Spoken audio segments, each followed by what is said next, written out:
Where did those proposals come from? Minister, my lips are sealed. Yes, Minister wasn't just a comedy, it was a razor-sharp look into the heart of British politics. But the secrets behind the show are even more fascinating than the satire it delivered. Fact 1.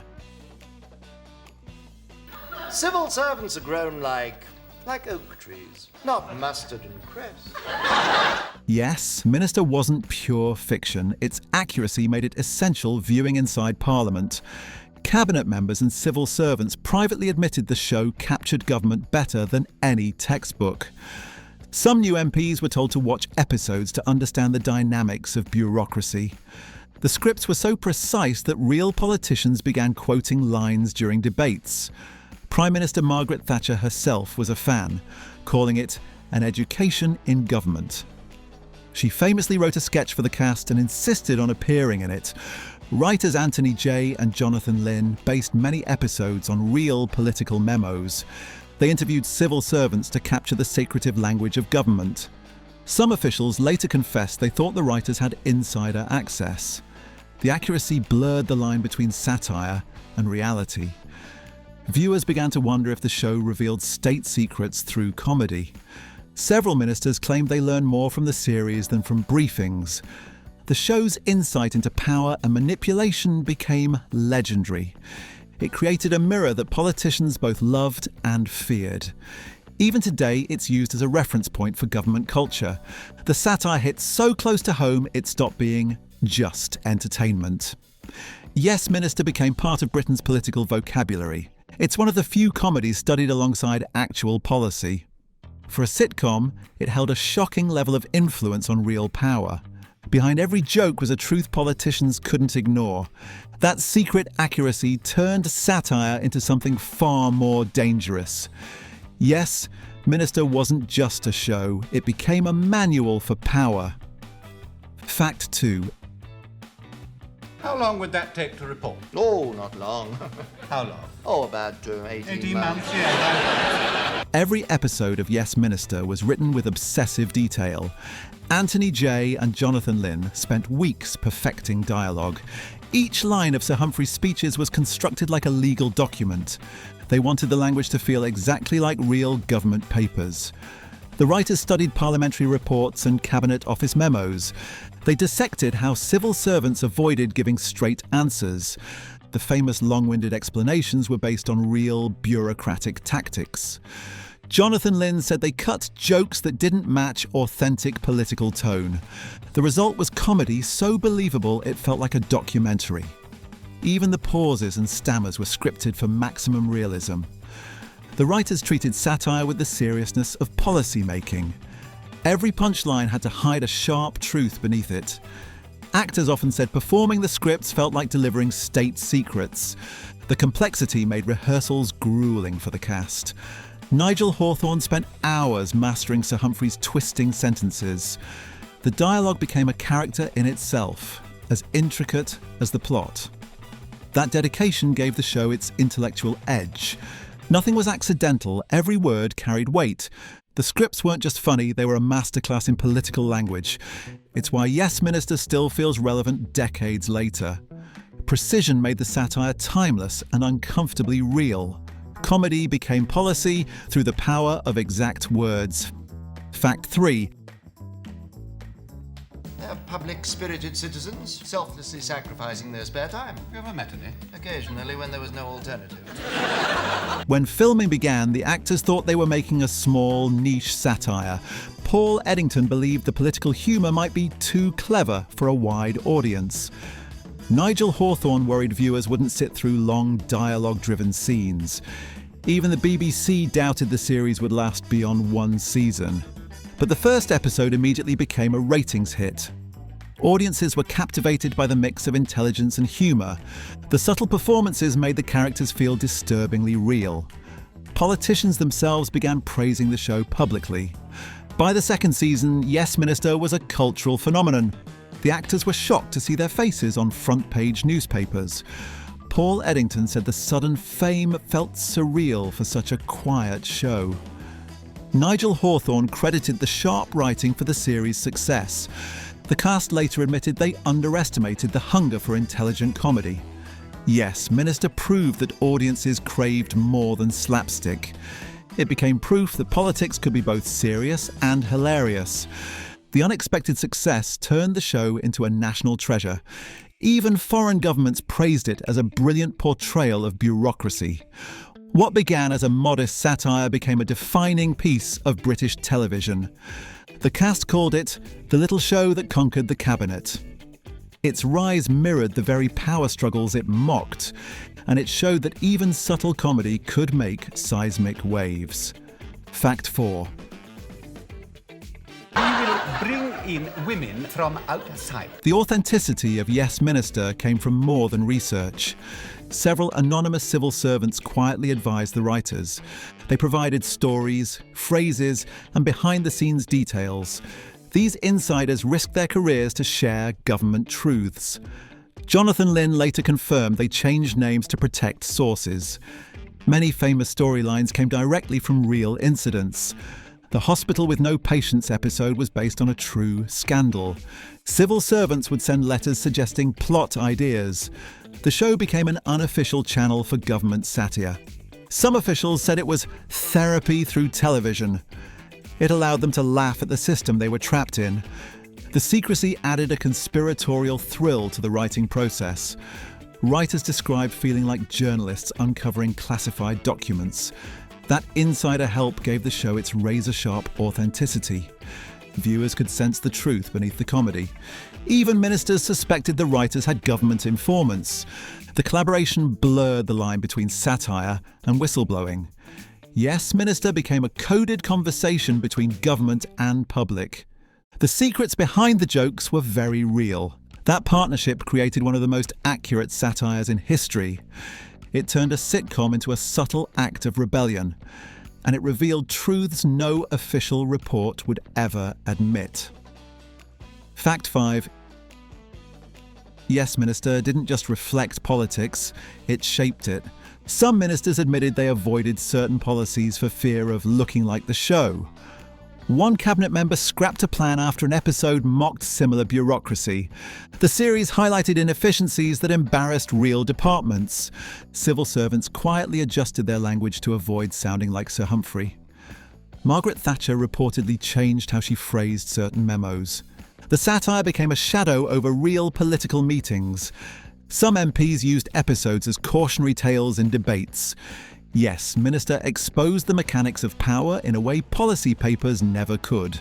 Its impact went beyond entertainment into governance itself.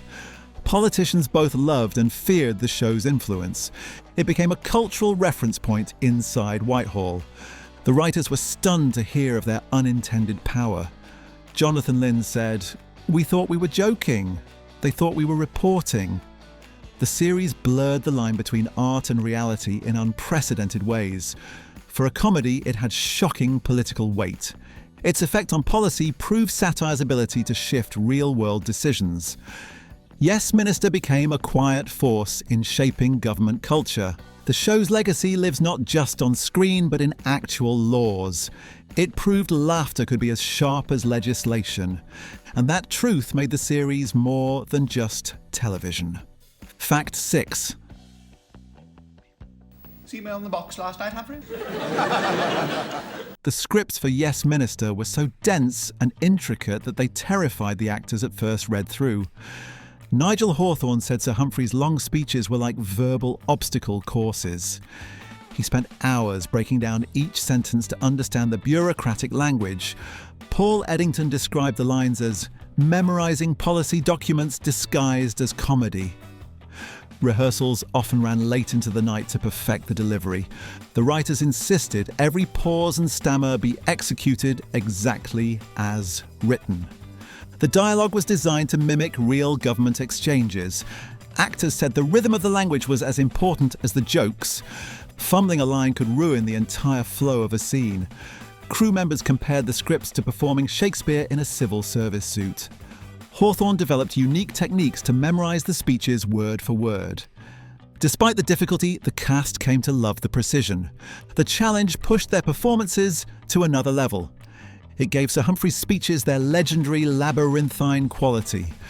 Audiences believed the actors were real bureaucrats delivering real policy. The complexity added to the show's realism and intelligence. Every line was a balancing act between satire and authenticity. The dialogue itself became a character in the series. It demonstrated how language can obscure as much as it reveals.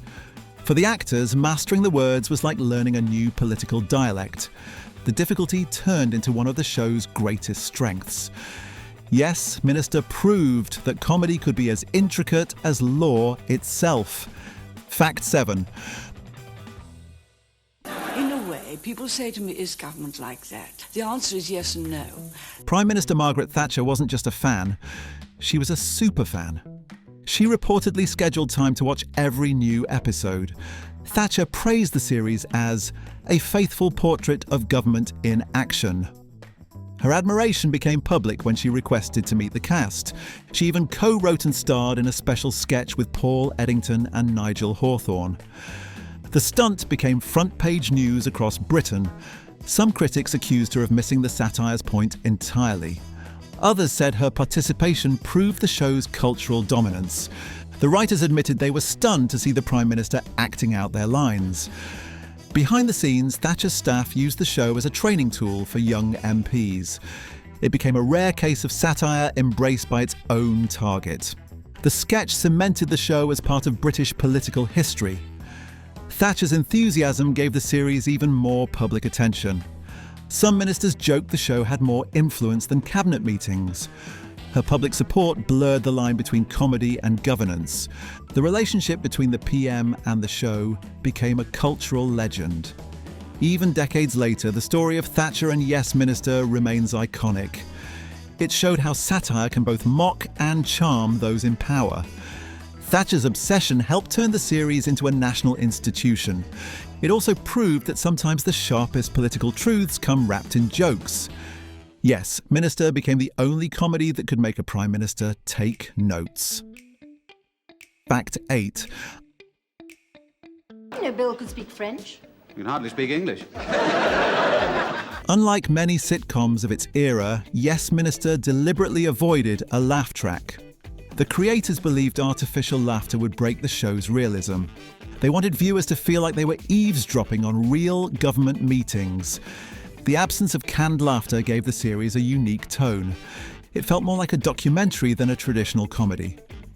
The decision also respected the intelligence of the audience. Writers trusted viewers to find the humour without prompts. Some BBC executives worried the lack of a laugh track would alienate audiences. Instead, it became one of the show's defining traits. The quiet, understated delivery made the satire more cutting. Every pause and awkward silence carried weight. The humour felt sharper because it was played completely straight. Actors said performing without audience cues made them focus on subtlety. The lack of laugh track also mirrored the seriousness of real political meetings. It made the comedy feel dangerously close to reality. Viewers appreciated being treated as insiders rather than spectators. The choice helped the show age better than many of its contemporaries. Today, it feels more timeless because it avoided artificial cues. The absence of laughter let the truth behind the jokes shine. Yes, Minister trusted its audience, and that trust became part of its brilliance. It proved that the smartest comedy doesn't need to tell you when to laugh. Fact 9. When the series evolved into Yes, Prime Minister, the writers faced new challenges. They had to portray the pressures of leading an entire nation while keeping the satire sharp. The tone shifted slightly to reflect higher political stakes. Civil service manipulation became even more elaborate in the scripts. Paul Eddington said playing a Prime Minister felt like carrying the weight of history. The new dynamic pushed the actors to explore deeper character layers.